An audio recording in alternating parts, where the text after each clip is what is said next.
میرے ساتھ میرے گاؤں آ سکتے ہو، وہاں پر ہم تینوں مل کر خوب انجوائے کریں گے۔ وہ دونوں یہ سن کر بہت زیادہ خوش ہو گئیں اور جھٹ سے راضی بھی ہو گئی۔ اپنے والدین سے پوچھنے پر انہیں فوراً سے اجازت بھی مل گئی۔ ان کو بھلا کیا اعتراض ہونا تھا؟ انہوں نے بھی اب جلدی سے اپنا سامان باندھنا شروع کر دیا اور میرے ساتھ چلنے کے لیے تیار ہو گئی، اور میرے ابو کی طرف سے بھیجی ہوئی گاڑی میں ہم تینوں روانہ ہو گئے۔ ہم سبھی بہت خوش تھے۔ وہاں پر پہنچتے ہی میں گاڑی سے نکلی اور اپنے گھر میں داخل ہوئی۔ میرے ساتھ ہی مانور اور زینب بھی تھی۔ اپنے امی ابو سے ملتے ہوئے میں بہت خوش تھی، کیونکہ بہت عرصے کے بعد ملاقات ہو رہی تھی۔ امی نے ان دونوں کو بھی گلے لگا کر پیار کیا، جبکہ ابو نے ان دونوں کے سر پر ہاتھ رکھا۔ امی نے مزیدار اور لذیذ کھانے بنائے ہوئے تھے۔ ہم فوراً اس کھانے کی طرف متوجہ ہوئے اور خوب سیر ہو کر کھایا۔ کھانا کھانے کے بعد سب مل کر بیٹھ گئے تھے، اکٹھے، اور اتنے دنوں کے قصے سنانے میں مصروف ہو گئی تھیں۔ کافی وقت گزارنے کے بعد جب امی نے گھڑی کی طرف دیکھا تو وہ 12:30 کا ہنسا بجا رہی تھی۔ انہوں نے پھر سونے کے لیے جانے کی تاکید کی، جس پر ہم نے ان کے سامنے فرما برداری سے حامی بھری تھی۔ ہم سب اٹھ کر میرے کمرے میں آ گئی تھی اور مل کر بستر پر بیٹھ کر باتوں میں مشغول ہو گئی تھی۔ یہ باتوں کا سلسلہ ساری رات ہی چلنے والا تھا۔ ہم نے رات کو بہت سارے پلانز بنائے ہوئے تھے کہ کل صبح سویرے اٹھ کر گاؤں کی سیر کرنے جائیں گے۔ اس طریقے سے میری دونوں سہیلیاں بھی گاؤں کو دیکھ لیں گی، جو کہ ان کے لیے پہلا تجربہ تھا، کیونکہ ان کا تعلق شہر سے تھا تو کبھی بھی گاؤں آنے کا موقع نہیں ملا تھا۔ اسی لیے باتوں باتوں میں ہمیں بھی نیند آنے لگی اور ہم سونے کے لیے لیٹ گئے۔ میرا بیڈ چونکہ کافی بڑا تھا، اسی لیے ہم تینوں آرام سے اس پر سو چکی تھیں۔ کچھ ہی دیر میں ہم نیند کی وادیوں میں چلی گئیں۔ اگلی صبح روشن ہو گئی تھی، جس کے بعد امی سب سے پہلے اٹھی اور ناشتہ بنانے کی تیاری کرنے لگ گئی۔ ناشتہ بنانے کے بعد انہوں نے ہمیں اٹھایا اور جلدی سے اٹھ کر ناشتہ کر لیا جائے تاکہ ٹھنڈا نہ ہو جائے۔ ہم نے فوراً اٹھ کر پہلی باری باتھ روم کا رخ کیا تاکہ فریش ہو سکیں۔ اس کے بعد ایک ساتھ ہی نیچے کی طرف روانہ ہو گئی۔ اسی طرح خوب گپ شپ اور ہنسی مذاق کرتے ہوئے ہی ناشتہ کیا گیا۔ ناشتے کے بعد ہم ٹی وی لاؤنج میں بیٹھ گئیں اور باتیں کرنے لگیں۔ ہم تینوں نے ابو کو بتایا کہ ہم گاؤں دیکھنا چاہتے ہیں، کیونکہ مہنور اور زینب نے کبھی گاؤں نہیں دیکھا۔ انہوں نے حامی بھر لی تھی، لیکن سختی سے تاکید کی تھی کہ کسی سنسان جگہ پر نہیں جانا اور بھیڑ والی جگہ کا انتخاب کرنا۔ ہم نے ان کی سختی سے کی گئی تاکید پر اسباب میں سر ہلا دیا تھا اور اپنے ساتھ ایک بیگ لیا جس میں کچھ کھانے پینے کے لیے سنیکس وغیرہ رکھے تھے، اور سب بڑوں سے دعائیں لے کر گھر سے روانہ ہو گئے۔ اس علاقے میں سبھی گھر گاؤں کے روایتی گھروں کی طرح تھوڑے کھلے ہوتے ہیں اور آگے سڑک ساری کچی بنی ہوتی ہے۔ میں نے اور میری سہیلیوں نے پاؤں میں شوز پہن رکھے تھے، کیونکہ ہم پیدل ہی گھومنے نکلے تھے۔ آگے جا کر کھیت شروع ہو گئے تھے جو کہ سرسبز و شاداب نظر آ رہے تھے۔ ہم کھیتوں سے گزرتے ہوئے آگے کی طرف جا رہے تھے۔ راستے میں ہم نے گنے خرید کر ہاتھ میں لیے تھے، جو کہ سب مزے سے چوس کر کھا رہے تھے۔ ابھی تھوڑا آگے کی طرف گئے ہی تھے کہ ہماری نظر ایک بہت بڑی حویلی پر گئی۔ وہ حویلی اس قدر وسیع رقبے پر پھیلی ہوئی تھی کہ جو بھی دیکھتا تھا دنگ رہ جاتا تھا، اور حویلی کے باہر سے بناوٹ بھی بہت ہی پرانی اور پراسرار سی معلوم ہو رہی تھی۔ ایسے لگتا تھا کہ جانے اس نے اپنے اندر کتنی سارے راز دفن کیے ہوئے ہوں۔ ہم تینوں نے اس حویلی کے باہر کھڑے شوق کی کیفیت میں اس کو دیکھ رہے تھے۔ میں نے بھی اپنی زندگی میں آج تک اس حویلی پر کبھی بھی اتنا غور و فکر نہیں کیا تھا۔ آج سے پہلے کبھی اس طرح سے سیر کے لیے نکلی بھی نہیں تھی۔ اب جب دوستوں کے ساتھ سیر و تفریح کا یہ بہترین موقع ملا تھا تو اس کو کسی صورت ہاتھ سے جانے نہیں دے سکتی تھی۔ ہم نے آپس میں ایک دوسرے کو دیکھا اور پھر دوبارہ نظروں کا مرکز اس حویلی کو بنا لیا۔ باہر سے دیکھتے ہوئے اس حویلی میں مکمل سناٹے کا راج تھا، ایسے جیسے یہاں کوئی نہ رہتا ہو۔ لیکن اتنی بڑی حویلی ہو اور اس میں کوئی بھی نہ رہتا ہو، یہ بات ہم لوگوں کو ہضم نہیں ہوئی تھی۔ اس حویلی کا بیرونی دروازہ تو کھلا دکھائی دے رہا تھا، لیکن اس وقت ہم نے اندر جانا مناسب نہ سمجھا، کیونکہ اگر کوئی اندر ہوتا تو اس حویلی کا ہی مکین ہوتا، اور ہمیں یہاں اس طرح سے بغیر اجازت منہ اٹھا کر چلے آتے دیکھا تو برا منانے والی بات تھی، اور ہماری بھی کافی سبکی ہونی تھی۔ لہٰذا اس پراسرار اور قدیم حویلی میں جانے اور اس کو دریافت کرنے کی خواہش کو دل میں دبائے ہم نے آگے بڑھنا مناسب سمجھا۔ اسی طرح گھومتے ہوئے میں کافی دیر ہو گئی تھی۔ اسی لیے ہم نے گھر جانے کا سوچا کیونکہ دوپہر کب کی ہو چکی تھی اور امی بھی فکر مند ہوں گی ہمارے لیے۔ لیکن سارا راستہ ہماری گفتگو کا موضوع وہ خوبصورت عالیشان اور پراسرار حویلی ہی تھی۔ ہم سب نے سوچ لیا تھا کہ گھر جا کر ابو سے اس کے متعلق ضرور پوچھیں گے کہ کیا اس میں کوئی رہتا ہے۔ اسی طرح باتیں کرتے ہوئے گھر آ گیا اور ہم اندر بڑھ گئے۔ ٹیبل پر امی نے پہلے ہی کھانا لگایا ہوا تھا، کیونکہ راستے میں ہی امی کو میں فون پر بتایا تھا کہ بھوک بہت لگی ہے اور کھانا تیار رکھنا۔ کچھ ہی دیر میں ہم کھانے سے بھرپور انصاف کرنے لگے۔ کھانے سے فارغ ہونے کے بعد میں نے ابو سے اس حویلی کا ذکر کیا جو ہمارے گھر سے کچھ زیادہ دور نہیں تھی۔ ہم اس کی تعریف کیے جا رہے تھے اور یہ بھی بتایا کہ وہ باہر سے کافی سنسان تھی۔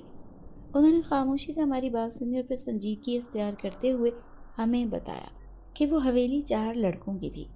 4 دوست تھے شاید، اور کسی زمانے میں پہلے اس حویلی میں رہا کرتے تھے۔ سب نے ہی انہیں دیکھ رکھا تھا اور ان سے بات چیت بھی ہوتی رہتی تھی۔ وہ قدیم حویلی ان کو ان کے آباء و اجداد سے ورثے میں ملی تھی۔ ان کا اپنا بھی کوئی کاروبار تھا جس کو وہ چاروں مل کر سنبھالتے تھے، اور اکثر اسی کاروبار کے سلسلے میں مہینے تک ملک سے باہر رہتے تھے۔ لیکن تعجب کی بات یہ تھی کہ کافی عرصہ گزر چکا تھا اس حویلی میں، وہ چاروں واپس نہ لوٹے اور نہ ہی ان کو کسی نے دیکھا، نہ جانے کدھر چلے گئے تھے۔ شروع میں لوگ سمجھنے لگے کہ شاید انہوں نے اس حویلی کو کسی کو بیچ دیا ہے، لیکن پھر پتہ کرانے پر معلوم ہوا کہ وہ ان کے ہی نام تھی اور انہوں نے نہیں بیچا تھا۔ اس کے بعد لوگوں کا یہ کہنا تھا کہ شاید ان کے ساتھ کوئی حادثہ پیش آ گیا ہو جس کی وجہ سے وہ دوبارہ یہاں نہ آ سکتے ہوں، اور یہ پھر یہاں پر کچھ ایسا ہوا جس کی وجہ سے ان چاروں لڑکوں کو یہاں سے ہمیشہ کے لیے جانا پڑا۔ کچھ لوگوں نے تو یہ بھی سنا ہے کہ اس حویلی سے کبھی کبھار کسی لڑکی کے رونے اور چلانے کی آوازیں بھی سنائی دیتی ہیں۔ یہ سب سن کر ہمیں کافی ڈر لگا تھا اور ہمیں سانپ سونکھ گیا۔ ہم تینوں نے اس حویلی کو لے کر کافی کچھ راستے میں سوچ لیا تھا کہ وہاں جا کر یہ کریں گے وہی کریں گے، لیکن سب کچھ بے سود۔ ابو نے کہا کہ یہ سب باتیں یہاں کے رہنے والے لوگوں نے ہی ایک دوسرے کو پہنچائی ہوئی ہیں، اور جتنی زیادہ یہ بات پھیلتی جاتی ہے اتنے ہی لوگ میں سے اپنی طرف سے ترمیم کر دیتے ہیں، جبکہ اصل کہانی کچھ اور ہی نکلتی ہے۔ ابو نے شاید ہم تینوں کے چہروں پر خوف اور پریشانی واضح طور پر دیکھ لی تھی۔ اسی وجہ سے ہمارا موڈ ٹھیک کرنے کے لیے یہ بول دیا تھا کہ ہو سکتا ہے کہ یہ سب سنی سنائی باتیں ہوں اور ایسا کچھ بھی نہ ہو جیسا کہ اس بات کو پھیلایا گیا ہے۔ یہ کہاوت اس کی باتوں سے معلوم ہو رہی تھی کہ جتنے منہ اتنی باتیں ہوا کرتی ہیں، لہٰذا ہم لوگ اس بات کو اتنا سنجیدگی سے نہ لیں اور پھر اپنے سفر کو انجوائے کریں۔ ابو نے یہ سب صرف ہمارا ڈر دور کرنے کے لیے کیا تھا، تاکہ ہم لوگ اس علاقے کو لے کر کسی قسم کا خوف اپنے دماغ میں نہ بٹا لیں، بلکہ بے خوف ہو کر گھومیں۔ ان کو ہرگز یہ پتہ نہیں تھا کہ ہم لوگوں نے اس حویلی میں جانے اور اس کو دریافت کرنے کا ارادہ کیا ہوا تھا، لیکن ابو کی باتوں کی وجہ سے ڈر کر ارادہ ملتوی کر دیا تھا۔ اب جو ابو نے کہہ دیا تھا کہ ہو سکتا ہے کہ یہ سب باتیں لوگوں کی اپنی طرف سے بنائی گئی ہوں اور ایسا واقعی میں کچھ نہ ہو۔ کاش ابو پہلے ہی جان لیتے کہ ہمارا ارادہ اس پرانی حویلی کے اندر جانے کا تھا، اور ہم عنقریب موقع ملتے ہی جانے والے تھے، کیونکہ ہمیشہ سے ہی ایڈونچر کرنا ہم تینوں کو پسند تھا۔ ابو کو یہ بھی پتہ چلا تھا کہ لوگوں سے کہ وہ پراسرار اور قدیم حویلی آسیب زدہ تھی، کہ سالوں سے اس پر بہت سے سائے تھے جو ہر وقت وہاں پر موجود ہوتے تھے اور لوگوں کی زندگی وہاں اس حویلی میں جانے پر تباہ کر کے رکھ دیتے تھے۔ اور تو اور اس حویلی میں خاص طور پر کنواری لڑکیوں کو جانے سے منع کیا گیا تھا، کیونکہ بہت سے لوگوں نے یہ بات کہی ہوئی تھی کہ وہ پراسرار سائے جو کہ اس حویلی میں گھومتے ہیں وہ کوئی اور نہیں بلکہ وہی چاروں لڑکے تھے جو پہلے تو اس حویلی میں رہتے تھے لیکن کافی عرصے سے غائب تھے، اور ان کا نام و نشان ڈھونڈنے سے بھی نہیں ملتا تھا۔ وہاں کے مقامی لوگوں نے انہی باتوں کو سننے کی وجہ سے ان چاروں لڑکوں کو ڈھونڈنے کے لیے بند بھی لگا رکھے تھے، تاکہ کسی طرح سے وہ ملیں اور لوگوں میں موجود اس خوف اور ڈر کا خاتمہ ہو سکے۔ لیکن بہت سال گزرنے کے باوجود وہ لوگ ناکام ہی لوٹے، کیونکہ ان کا کوئی اتا پتہ نہیں مل رہا تھا۔ انہی بنیادوں پر اور اس خوفناک حویلی میں سے بہت سی لڑکیوں کی آوازوں کے آنے کی وجہ سے لوگوں نے یہ باتیں ہر طرف پھیلا دی تھی کہ یہ حویلی آسیب زدہ ہے۔ ہم ان سب باتوں سے انجان رہے اور اس بات پر مختلف پلان بناتے رہے کہ کب اس حویلی میں جائیں گے، کیونکہ اب ہمیں یہ تو معلوم ہو ہی چکا تھا کہ اس بڑی سی حویلی میں کوئی انسان نہیں رہتا، بلکہ وہ بالکل خالی پڑی ہوئی ہے۔ یہ ہماری بیوقوفی تھی کہ ہمیں معلوم تھا کہ اس حویلی میں کوئی نہ تھا، تو وہ کھلی کیوں تھی؟ کوئی تو ایسی خوفناک وجہ ہوگی جس کی وجہ سے اس حویلی کے دروازے کھلے ہونے کے باوجود بھی لوگ اس میں جانے کی غلطی کبھی نہیں کرتے تھے۔ ہم کمرے میں آ کر یہی سب باتیں کرتے ہوئے سونے کے لیے لیٹ گئے۔ ذہن کے پردوں پر وہی پراسرار حویلی کا عکس نمایاں تھا اور ادھر جانے کی خواہش اور زور پکڑ چکی تھی۔ انہی سوچوں میں ہم نیند کے آغوش میں چلے گئے تھے۔ ایک اور صبح طلوع ہو چکی تھی اور حسب معمول امی نے سب کے لیے ناشتہ بنایا اور پھر سب کو بلانے کے لیے ان کے کمروں کا رخ کیا۔ سب سے پہلے ہی ابو کو جگا کر ان کا رخ ہمارے کمرے کی طرف تھا۔ ہمیں اٹھانے کے بعد وہ کمرے سے جانے ہی لگی تھی کہ ان کی نظر ایک بیگ پر پڑی جو کہ پیک کیا گیا تھا۔ ان کو حیرت ہوئی کہ یہ کس لیے کیا تھا۔ پھر بعد میں پوچھنے کا سوچ کر وہ نیچے ناشتہ سرو کرنے چلی گئی۔ کچھ دیر میں ہم تینوں بھی تیار ہو کر نیچے آ گئے تھے اور ناشتے کی طرف متوجہ ہو گئے کیونکہ بھوک زوروں کی لگی ہوئی تھی۔ آج ہم سب نے ایک مشن پر جانا تھا تو طاقت کا ہونا ضروری تھا۔ مانور اور زینب بھی ہمارے گھر اور گھر والوں کے ساتھ گھل مل گئی تھی اور اس کی سب سے بڑی وجہ ان کو یہاں سے ملنے والا وہ پیار اور توجہ تھی جس کی کہ ان کو ضرورت تھی، لیکن بدقسمتی سے اس کے والدین ہوتے ہوئے بھی وہ سب ان کو میسر نہ ہو سکا۔ ناشتے کے دوران ہی امی نے ہم سے پوچھا کہ تم لوگوں نے ایک بیگ کیوں پیک کر کے رکھا ہوا ہے؟ تو ہم سب نے پہلے ایک دوسرے کو دیکھا اور آنکھوں میں اشارہ کیا کہ سچ نہیں بتانا۔ اسی لیے ہم نے کہا کہ آج پھر سے ہمارا گاؤں کو مزید دیکھنے کا ارادہ ہے۔ ہم نے بڑوں کو اس لیے نہیں بتایا کیونکہ ہمیں یہ ڈر تھا کہ کہیں وہ ہمیں اس پراسرار حویلی میں جانے سے سختی سے منع نہ کر دیں، اور ہم نے اس کو اپنا ایڈونچر سمجھ کر ہر حالت میں دیکھنے کا ارادہ کر لیا تھا۔ لیکن ہم بھول گئے تھے کہ کوئی تو وجہ تھی کہ اس پراسرار حویلی کو سب ہی آسیب زدہ کہتے تھے اور ہر کوئی اس سے دور رہتا تھا۔ اندر جانے کا تو کوئی سوچ بھی نہیں سکتا تھا۔ ابو اور امی ہمارا اشارہ نہ دیکھ سکے تھے کیونکہ وہ بھی ناشتہ کرنے میں مصروف تھے۔ ناشتہ کرنے کے بعد ہم نے ان کو خدا حافظ کہا اور میں اپنے کمرے سے ایک چھوٹا سا بیگ جو کہ کل رات کو تیار کیا تھا، جس میں ٹارچ، پانی کی بوتل، کچھ سنیکس اور دیگر سامان کی اشیاء رکھی ہوئی تھی، اس بیگ کو میں نے اپنی کمر پر لادا اور اپنی چادر درست کر کے ہم سب باہر نکل گئے تھے۔ ہم آج تھوڑا جلدی گھر سے نکل گئے تھے کیونکہ ہم نے سوچا تھا کہ شام سے پہلے ہی واپس گھر آ جائیں گے۔ آج گھر سے نکلتے ہوئے ہمارے اندر ایک جوش تھا اور قدموں کی رفتار تھوڑی سی تیز تھی، جس کی وجہ یہ تھی کہ ہم ارد گرد کے نظارے دیکھنے میں ٹائم نہیں لگا رہے تھے بلکہ سیدھا اپنی منزل کی طرف رواں دواں تھے۔ وہ پراسرار حویلی ہمارے گھر سے اتنی دور نہیں، البتہ اس تک جانے کا راستہ کافی خراب تھا۔ راستے میں بہت سے پتھر پڑے ہوئے تھے اور زمین بھی کچی تھی، جس کی وجہ سے ہمیں جلدی چلتے ہوئے بھی آدھا گھنٹہ تقریباً لگ چکا تھا۔ بالآخر ہم اس حویلی کے قریب آ ہی گئے جس کو لے کر ہماری ساری رات سوچتے ہوئے مختلف پلانز بناتے ہوئے گزری۔ صبح کا وقت تھا، اسی لیے اس طرف زیادہ تر کوئی نہیں تھا، ورنہ کوئی بھی اگر یہاں سے گزر رہا ہوتا تو ہم تینوں کنواری لڑکیوں کو اس پراسرار حویلی میں جاتے ہوئے روک لیتا اور خبردار ضرور کرتا، لیکن بدقسمتی سے اس وقت کوئی بھی نہ تھا۔ ہم نے اللہ کا نام لے کر اندر کی طرف قدم بڑھائے اور بیرونی دروازہ کھلا ہونے کی وجہ سے پار کر لیا۔ اندر کی طرف سناٹا سا چھایا ہوا تھا، کسی بھی ذی روح کا نام و نشان نہ تھا۔ اندر گھسے تو ہر طرف صحن پھیلا ہوا تھا اور درخت سوکھ چکے تھے، اس کے سوکھے ہوئے پتے پوری دنیا میں پھیلے ہوئے تھے۔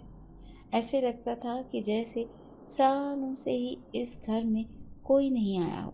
ہم پہلے آنکھوں اور خاموش زبان کے ساتھ ہر طرف دیکھ رہے تھے اور جائزہ لے رہے تھے۔ یہ سب ہمیں کافی دلچسپ معلوم ہو رہا تھا، بالکل ایسے جیسے فلموں میں دکھایا جاتا ہے، اور اب حقیقت میں ایسا کچھ بھی دیکھ کر ہماری دلچسپی بڑھ رہی تھی۔ پورا صحن دیکھنے کے بعد ہم نے ٹائم دیکھا تو 1 گھنٹہ گزر چکا تھا، یعنی ہم پورے 1 گھنٹے سے ہی اس خالی صحن کو اتنا غور سے دیکھ رہے تھے کہ اس میں اتنا وقت گزر گیا اور پتہ بھی نہیں چلا۔ اس کے بعد مجھے بالآخر یاد آیا کہ اندر بھی چلنا چاہیے، ورنہ تو سارا دن اس صحن میں ہی گزر جانا ہے۔ ایسے ایسے ہمارے قدم اس خوفناک حویلی کے اندر کی جانب بڑھتے گئے۔ حویلی کا ایک اندرونی دروازہ بھی تھا جس کو بس ایک کنڈی کے ذریعے ہی بند کیا گیا تھا۔ ہمیں حیرت ہوئی تھی کہ اتنی قدیم اور بڑی حویلی کو بس ایک معمولی سی کنڈی لگا کر بند کیا ہوا تھا، جس کو تو ایک بچہ بھی کھول سکتا تھا، لیکن یہاں بات اس بھیانک حقیقت کی تھی کہ جس کی وجہ سے کوئی بھول کر بھی یہاں قدم رکھنے کا سوچتا بھی نہیں۔ ہم بیوقوفی تھیں جو تنہا یہاں اس خوفناک حویلی کو اندر سے دیکھنے آ گئی تھیں۔ کنڈی کھولتے ہی ماہنور نے دروازے کو ذرا سا اندر کی طرف دھکیل دیا تو چر کی آواز کے ساتھ وہ کھل گیا تھا، اور زنگ آلود پرانے دروازے کی آواز سے صاف ظاہر تھا کہ بہت عرصے سے اس کو کھولا نہیں گیا۔ لیکن ہمیں کم از کم یہ اطمینان ہوا کہ کوئی بھی چور یہاں نہیں گھس کر رہ رہا ہوگا۔ لیکن یہ حویلی تو چور اور لٹیروں کے ہونے سے زیادہ اس حقیقت کو لے کر آسیب زدہ سمجھی جاتی تھی کہ یہاں پر جنات اور کالے سایوں کا بسیرا ہے۔ ہم اس سب سے انجان تھے۔ بالآخر ہم نے اندر قدم رکھا۔ ہر طرف نگاہ دوڑانے پر معلوم ہوا کہ یہاں بہت ساری کھڑکیاں تھیں، لیکن ان سب پر پردے گرائے ہوئے تھے، جس کی وجہ سے اندھیرا لگ رہا تھا اور صبح ہوتے ہوئے بھی شام معلوم ہو رہی تھی۔ ان دونوں نے پردے ہٹانے کا سوچا کیونکہ اندھیرا ہونے کی وجہ سے سب کچھ واضح دکھائی نہیں دے پا رہا تھا۔ میں نے بھی ان سب کا ساتھ دیا اور پھر ہم نے مل کر سارے نیچے موجود پردے کھڑکیوں سے ہٹائے۔ ان پر اتنی زیادہ گرد اور مٹی تھی کہ ہمیں ڈسٹ کی وجہ سے کھانسی آ گئی۔ اس کے بعد دیکھا تو روشنی اندر آ رہی تھی، جس کی وجہ سے ہم وہاں پر وسیع و عریض لاؤنج کو دیکھ پائے تھے۔ وہ اتنا بڑا تھا کہ ہماری نگاہ دوڑائی تک جاتی تھی۔ ایک طرف بڑی سی جگہ تھی جہاں پر ڈائننگ ٹیبل پڑی ہوئی تھی، جو کہ کافی بڑی تھی۔ ایسے لگتا تھا کہ تقریباً 30 لوگوں کے لیے استعمال کی جاتی ہے۔ وہ ہماری آنکھیں اس ٹیبل کی خوبصورتی کو دیکھ کر دنگ رہ گئیں۔ اس طرح ادھر ادھر دیکھتے ہوئے میری نگاہ اوپر کی جانب اٹھی تو ساکت رہ گئی۔ چھت پر ایک فانوس لگا ہوا تھا جو کہ اس قدر بڑا تھا کہ اس نے آدھی چھت کو کور کیا ہوا تھا۔ مجھے اس کو دیکھتے ہوئے اچانک ایسے محسوس ہوا کہ وہ فانوس ہلا ہو۔ ارد گرد ایسا کوئی ہوا کا ذریعہ نہیں تھا جس سے وہ اس قدر بھاری فانوس ہل سکتا، لیکن میں نے اس کو باقاعدہ ہلتے ہوئے دیکھا تھا۔ جب ان دونوں کو دکھایا تو انہیں کچھ محسوس نہ ہوا۔ میں اپنا وہم سمجھ کر دوبارہ آگے کی طرف دیکھنے لگی۔ ہم یہی سب دیکھ رہے تھے کہ اس حویلی کے داخلی دروازے بہت ہی آرام سے خود بخود کسی اندیکھی طاقت کے ذریعے بند ہوتا چلا گیا۔ اس طرح کسی کو گمان بھی نہیں ہو سکتا تھا کہ حویلی کے اندر کوئی گھسا بھی تھا۔ ہم بے خبر تھے اس سب سے، اور اب ہمارا ارادہ کمروں کی طرف جانے کا تھا۔ ادھر ادھر نگاہیں دوڑائیں تو ہر چیز حویلی میں کافی قیمتی معلوم ہوتی تھی، لیکن تعجب کی بات تو یہ تھی کہ آج تک کوئی کیوں اس میں نہ گھسا۔ ایک طرف کچن بنا ہوا تھا جس میں داخل ہوتے ہی ہر طرف مٹی اور گرد نے ہمیں گھیر لیا۔ صاف ظاہر تھا کہ کوئی وہاں نہیں آیا۔ ہم نے اپنا رخ اب اوپر کی جانب شروع کر دیا، جہاں جانے کے لیے سیڑھیوں پر چڑھ کر جانا پڑتا تھا۔ وہ سیڑھیاں ہمیں کافی پراسرار سی لگیں کیونکہ وہ گول شیپ میں تھیں اور کافی اوپر تک تھیں۔ مجھے اوپر جانے سے بے ساختہ خوف آیا اور میں نے کہا کہ بس اتنا کافی ہے، باقی کا پھر کسی دن دیکھ لیں گے۔ مجھے پتہ نہیں کیوں اچانک سے عجیب سا محسوس ہونے لگا، جیسے ہر طرف کوئی تھا جو ہمیں دیکھ رہا تھا۔ اسی لیے میرا مزید اوپر کی منزل کی طرف جانے کا بالکل بھی ارادہ نہیں تھا۔ میرے ماتھے سے پسینے کے ننھے ننھے قطرے آنے لگے۔ میرے خوف کو دیکھ کر میری سہیلیوں نے تعصب سے سر ہلایا اور کہا کہ ایسا کچھ بھی نہیں ہے، اور تم بھی لوگوں کی انہی خود ساختہ بنائی ہوئی باتوں میں یقین کر رہی ہو۔ میں نے ان سے کہا کہ بات یقین کی نہیں ہے بلکہ احساس کی ہے، اور میں یہاں پر کسی کی موجودگی کا احساس کر رہی ہوں۔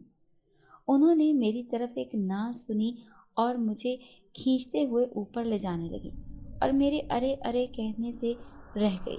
اوپر پہنچنے پر ایسا محسوس ہوا جیسے یہاں پر ایک الگ ہی دنیا آباد ہے۔ ہر طرف کمرے ہی کمرے ہیں۔ ہم لوگ ایک کمرے میں جانے کے لیے آگے بڑھے ہی تھے، جیسے ہی کھولنے کے لیے دروازہ بند تھا، یعنی کہ اس کو چابی سے تالا لگایا گیا تھا۔ ہم شدید حیرت میں تھے کہ جہاں اتنی بڑی حویلی کے دروازے کو بغیر کسی تالے کے رکھا گیا ہے تو یہاں پر کمرے کو تالا کیوں لگا ہوا تھا۔ ہم نے دوسرا کمرہ چیک کرنے کی کوشش کی، لیکن وہ بھی اسی طرح بند تھے۔ ہمیں مایوسی ہوئی اور مڑ کر واپس جانے لگے کہ اچانک زینب کی نظر ایک کونے میں موجود کمرے کے دروازے پر پڑی، جس کا رنگ کالا سیاہ تھا۔ اس نے ہمیں دیکھا کہ یہ ایک آخری کمرہ بھی دیکھ لینا چاہیے، کیا پتا وہ کھلا ہو۔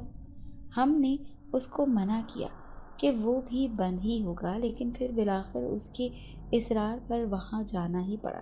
زینب نے جیسے ہی اس دروازے کے نوک پر ہاتھ رکھ کر گھمایا تو وہ بھی چر کی آواز کے ساتھ کھلتا چلا گیا، اور ہمیں دیکھ کر انتہائی خوشی ہوئی کہ چلو کوئی تو کمرہ کھلا تھا۔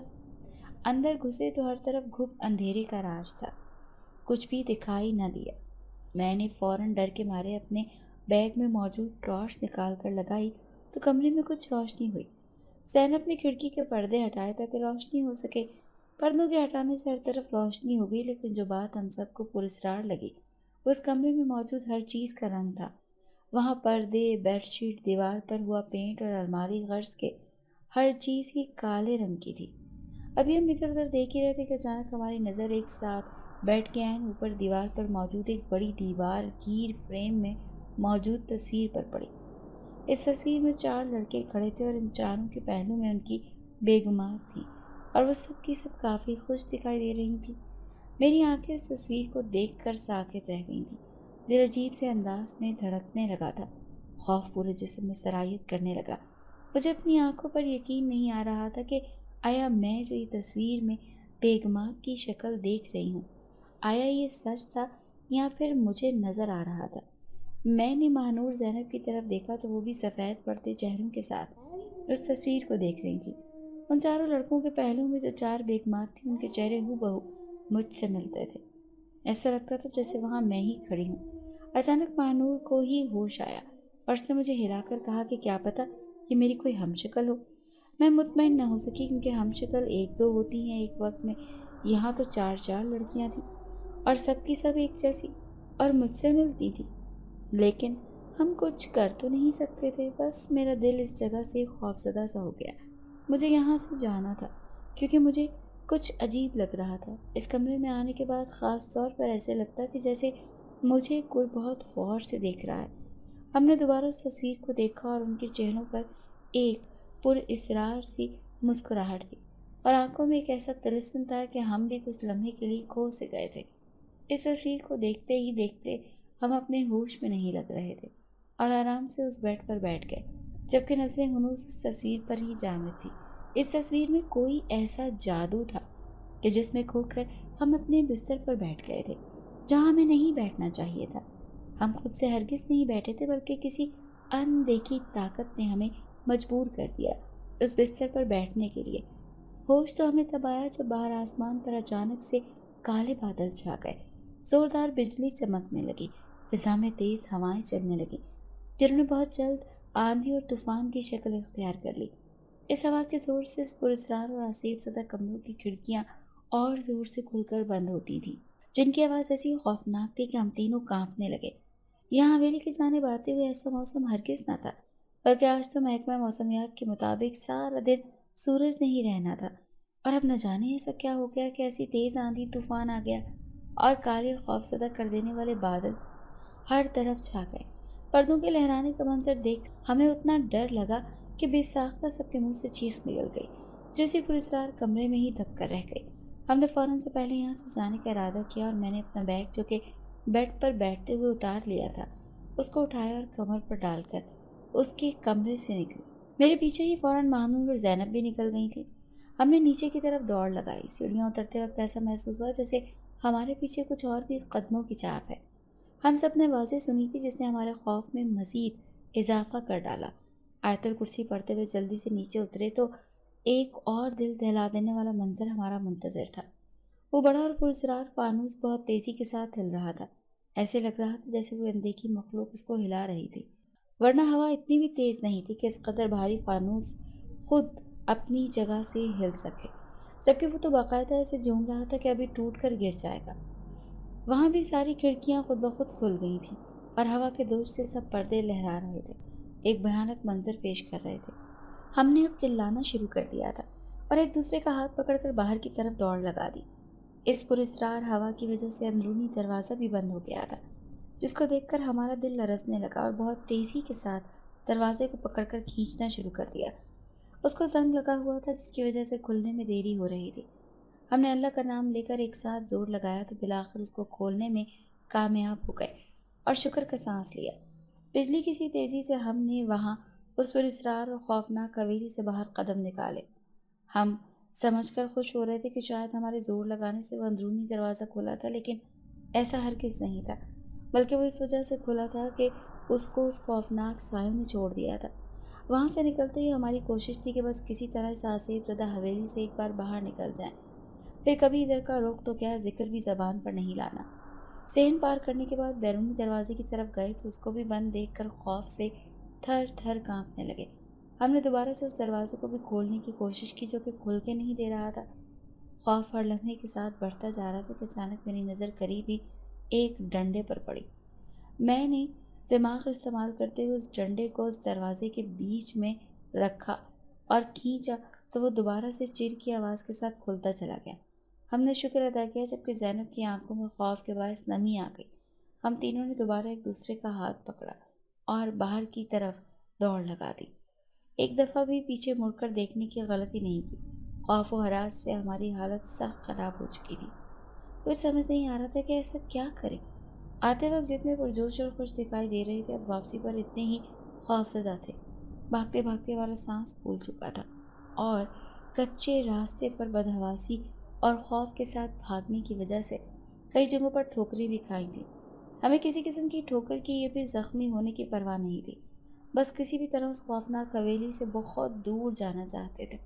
اب سکون گھر آ کر ہی ملنے والا تھا، لیکن یہاں پر بھی ایک خوفناک مناظر اور دل دہلا دینے والا طوفان ذہن میں رہنے والا تھا، کیونکہ یہ بھیانک مناظر ہمارے اندر ایک خوفناک کی لہر دوڑا گئے تھے کہ اس سے فرار اب بہت مشکل تھا۔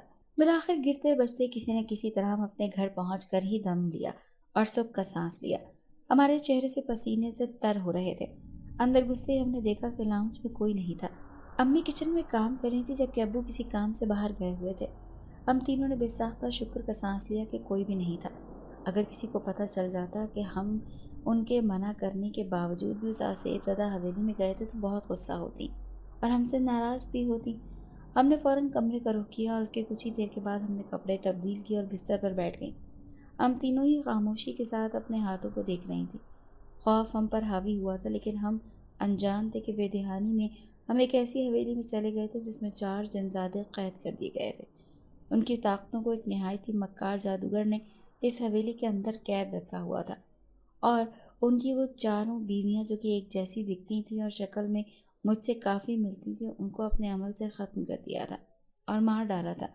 ان 4 جنزادوں کی اس قید سے آزاد ہونے کی بس ایک شرط تھی کہ ان کی بیوی کی شکل کی ایک لڑکی سے ان کی شادی ہو جائے، اور تب وہ ایک قبرستان جا کر 1000 سال پرانے درخت کے تنے پر باندھا گیا تعویذ کھول لیتی ہیں تو جادوگر کی اس بھیانک قید سے وہ 4 جنزاد آزاد ہو جائیں گے۔ اس کے بعد وہ شادی جو کہ محض ایک جناتی دنیا کی رسم ہوگی وہ خود بخود ٹوٹ جائے گی اور وہ لڑکی آزاد ہو کر بے فکری کے ساتھ اپنی زندگی گزار سکے گی۔ لیکن اگر وہ شادی نہیں کرتی تو پھر ان جنزادوں کا سایہ ہمیشہ اس کے ساتھ رہے گا، اور چونکہ ان 4 لڑکیوں کی شکل مجھ سے ملتی تھی، اب مجھے ہی ان سے شادی کرنی ہے۔ لیکن میں ابھی اس سے انجان تھی کہ میرے ساتھ میری 2 سہیلیاں بھی اس سائے کی قید میں تھیں۔ کچھ دیر بعد امی کھانے کے لیے بلانے آئی تو ہم نے خود کو نارمل ظاہر کیا اور ہر سوچ کو جھٹک کر نیچے چلی گئی۔ اسی طرح سارا دن گزر گیا تھا اور رات آ گئی تھی۔ ہم سونے کے لیے لیٹنے لگے۔ میری نظر اپنی کھڑکی کے پردوں کی طرف گئی جو کہ ہلکی ہلکی ہوا کی وجہ سے لہرا رہے تھے۔ اس حویلی کی یاد ایک دم سے میرے ذہن میں آئی اور میں نے ڈرتے فوراً اس کھڑکی کو بند کیا اچھی طرح سے اور پردے برابر کر کے آنکھیں لیٹ گئی۔ مانور اور زینب نے بھی میری پیروی کی اور دونوں ہی خاموشی کے ساتھ سونے کے لیے لیٹ گئیں۔ آج ہم تینوں نے حسب معمول کوئی بھی آپس میں بات نہیں کی تھی، بلکہ بس جلدی سے سونے کے لیے لیٹ گئے۔ میں نے لیٹنے سے پہلے کمرے کی لائٹ آف کر دینا چاہی۔ اب بس کمرے میں اندھیرا تھا اور تھوڑی تھوڑی صحن سے روشنی آ رہی تھی۔ ابھی ہمیں لیٹے ہوئے کچھ ہی دیر گزری تھی کہ میں نے محسوس کیا کہ کسی نے میرے اوپر ہاتھ رکھا ہو۔ مانور جو کہ میرے ساتھ ہی لیٹی تھی، میں سمجھی کہ اس نے سوتے ہوئے رکھا ہے۔ میں نے اس کا ہاتھ اٹھایا اور اسی طرح سونے کی کوشش کرنے لگی۔ ابھی میں کچھ دیر ہی گزری تھی کہ دوبارہ سے میرے اوپر ہاتھ آیا۔ میری پھر سے آنکھ کھلی اور میں نے مانور کو کہا کہ اپنا ہاتھ ادھر کرو مانور، مجھے نیند نہیں آتی۔ پھر اس کی طرف سے کوئی جواب نہ پا کر میں سمجھی کہ وہ سو رہی ہے اور شاید نیند میں ہی رکھ لیا ہو۔ میں نے ہاتھ ہٹایا، پھر سے سونے کی کوشش کرنے لگی، لیکن کچھ لمحے بعد پھر سے ایسا ہی لگا جیسے کسی نے ہاتھ رکھا ہو۔ اس دفعہ میں نے وہ ہاتھ پکڑا اور اس کی طرف دیکھا اور ایک ساتھ میں سائیڈ لیمپ بھی چلایا، لیکن مانور کو دوسری کروٹ کے بل لیٹا دیکھ کر میرا چہرہ لٹے کی مانند سفید پڑ گیا تھا۔ اگر مانور اس طرف مڑی تو وہ ہاتھ کس کا تھا جو میں نے اب تک پکڑ رکھا تھا؟ میں نے ہاتھ چھوڑا اور چیخیں مارنا شروع کر دی۔ میری چیخوں کی آواز سن کر وہ دونوں بھی اٹھ گئی تھی اور مجھے حیرت سے دیکھنے لگی کہ ایسا کیا ہوا، جبکہ کچھ ہی دیر میں امی اور ابو بھی چلے آئے تھے اور وہ بھی فکر مند ہو کر میرا خوفزدہ چہرہ دیکھ رہے تھے۔ میں نے ڈرتے ڈرتے ان کو ابھی ہوا واقعہ بتایا تو انہوں نے اتنا سنجیدہ نہیں لیا اور سمجھے کہ ضرور رات کو سوتے ہوئے مجھے وہم ہوا ہے۔ انہوں نے مجھے کہا کہ میں رات کو آیت الکرسی پڑھ کر سو جایا کروں، پھر کچھ دیر میں ہی وہ پڑھنے کے بعد میں سونے لگی۔ اگلے دن بھی اسی طرح گزرا تھا اور کچھ دنوں بعد ہم بیٹھے ہوئے تھے کہ رات کو اور حسب معمول سونے کی تیاری میں تھے تو زینب کی طرف سے میری نظر گئی جو بال کھول کر سونے کی عادی تھی۔ میں اس سے کئی بار کہہ بھی چکی تھی کہ رات کے وقت بال بند کیا کرو، لیکن وہ نہیں مانتی۔ اس کا کہنا تھا کہ مجھے سکون ملتا ہے، میں پھر سے مزید کیا کہتی، اسی لیے کاندھے اچکا کر سونے کا لباس تبدیل کر کے آ کر لیٹ گئی۔ زینب نے بھی اپنے بال کنگھی کیے اور انہیں کھلا چھوڑ کر ہی آہستہ سے بستر پر آ کر لیٹ گئی۔ آج میں نے زینب کو بیچ میں لٹایا کیونکہ کل مہنور کی وجہ سے مجھے بہت خوفزدہ ہو گئی تھی اور میں ڈر گئی تھی۔ حالانکہ مجھے ابھی بھی ایسا محسوس ہوتا ہے کہ وہ ہاتھ کسی اندیکھی مخلوق کا تھا اور اسی کو لے کر میں کچھ دنوں سے اندر ہی اندر خوفزدہ ہو کر جی رہی تھی۔ ابھی ہمیں لیٹے ہوئے کچھ ہی دیر گزری تھی کہ زینب کی آواز آئی جو کہہ رہی تھی کہ زارا نہیں کرو، مجھے نیند آ رہی ہے۔ میں نہ سمجھی میں اس کی جانب دیکھنے لگی جو کہ اندھیرا ہونے کی وجہ سے مجھے صحیح دکھائی نہیں دے رہا تھا۔ مجھے لگا کہ وہ سو چکی ہے اور نیند میں باتیں کر رہی ہے۔ میں نے دوبارہ آنکھیں بند کر دی۔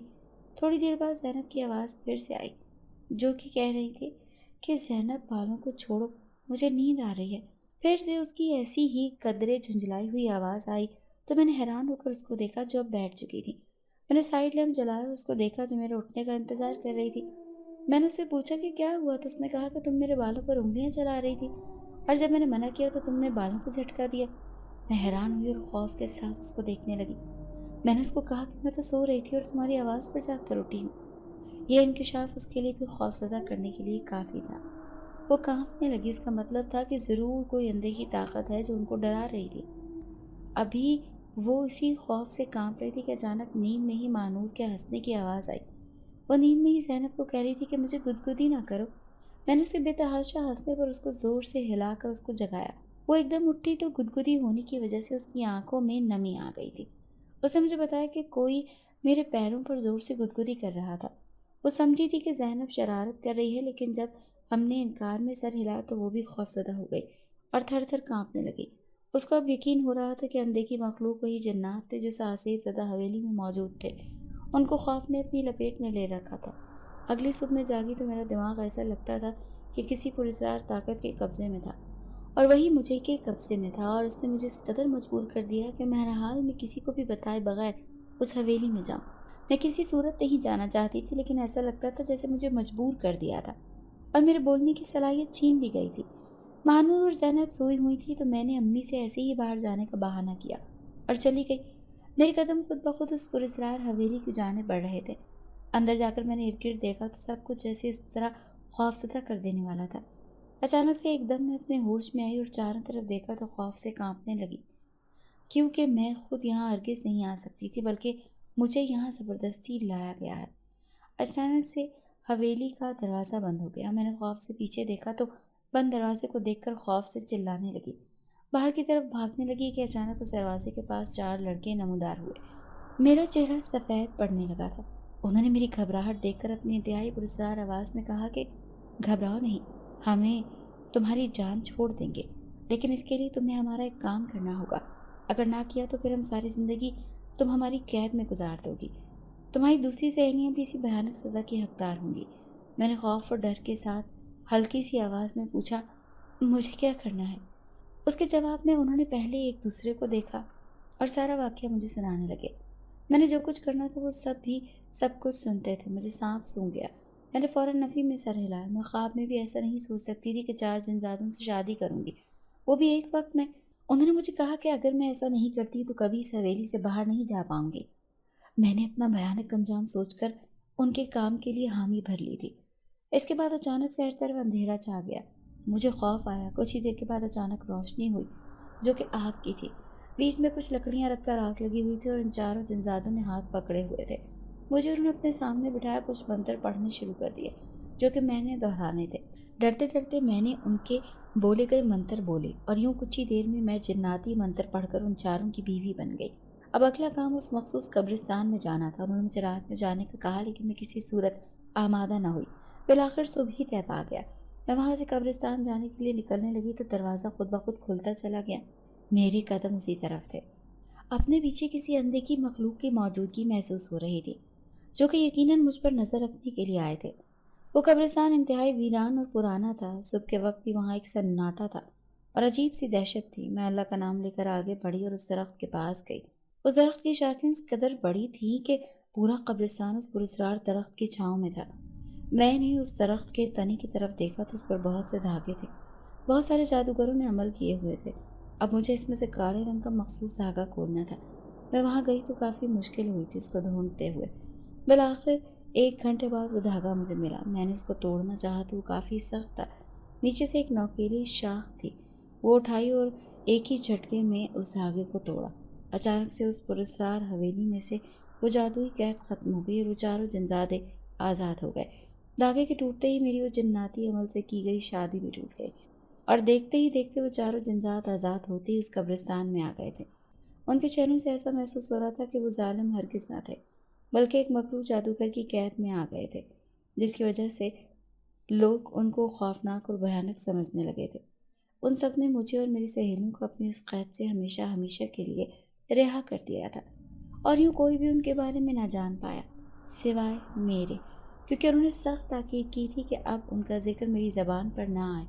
مجھے اس راز کو لے کر ہی اپنی زندگی گزارنی ہوگی، تبھی میں ایک پرسکون زندگی بسر کر سکوں گی۔ ناظرین، اگر آپ کو آج کی یہ کہانی اچھی لگی ہو تو ویڈیو کو لائک ضرور کریں۔ اگر آپ کو ایسی دہشت ناک دل کو جکڑ دینے والی کہانیاں پسند ہیں تو ایسی ایک کہانی روزانہ سننے کے لیے ہمارے چینل کو سبسکرائب کریں۔ اجازت چاہتے ہیں، اللہ حافظ۔